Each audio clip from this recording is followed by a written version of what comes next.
Here's a memorable studio moment, probably with Eric Sermon, man. Cause I grew up, that was like my era, man. I'm a 90s, so Redman, Method Man, all that shit is like my shit. So knowing that Eric Sermon was like solely behind that shit was just like, I looked up to them dudes as like the gods of fucking hip hop. And so I think it was like 2010, I got the privilege to work with Eric Sermon through Eddie F, DJ Eddie F, who was Heavy D's DJ. I was signing him at once, so we did a production deal. And Eric Sermon was working on a new album, so he brought me in. And so I'm chilling there, and I'm kind of starstruck, but you know, I'm trying to play the shit cool.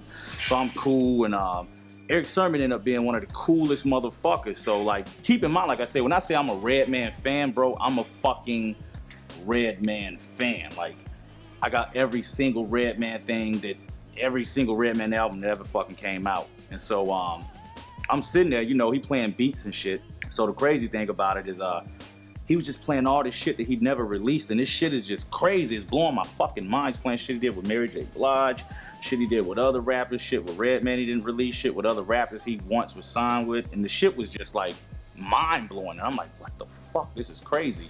So we end up picking the beat, we end up doing the song, and so in the studio, we still chilling, and Eric, just a cool, open dude, he started breaking down like songs, like all the classic Redman songs, shit he did with Meth. He was breaking them down, like how he fucking made these songs from scratch. He was showing me the samples, he was fucking, how he got it, how he took this, how he chopped it, his influence. Like, it was just crazy, just, you know, as a fan, just sitting there listening to this dude break down how he made this classic shit. Then I get to hear, I don't want to put the stories out, but I heard stories about Pac, I heard stories about shit MC Hammer, shit about Keith Murray. It was just cool. He was just open, like we just sitting there like we was homies, just talking and shit. And I just met this dude, and we ended up working together. You know, when we hit it off, man, and we ended up doing a couple more tracks. And yeah, it was just so surreal to me, man. As a fucking Def Squad fan, to be in there. I never would look if some lady would have said in the crystal ball, like in the year 2010, you will be in the studio with Eric Sermon making a fucking song and talking about shit.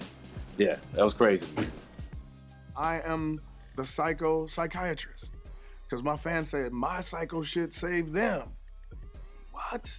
Suicide letters saved you from killing yourself? I took over. I was just like, well, ain't nobody gonna talk about waves and the inspiration and why better than me. So I started talking. I'm like, yo, I started creating waves. Somebody on the other end of this table starts talking. So I started speaking louder. It was just crazy that the fact that I had a problem with getting girls, and the fact that 7 of them approached me and just wanted me to go back to one of their apartments. The girl that doesn't talk about sex sent me the most sexual song ever.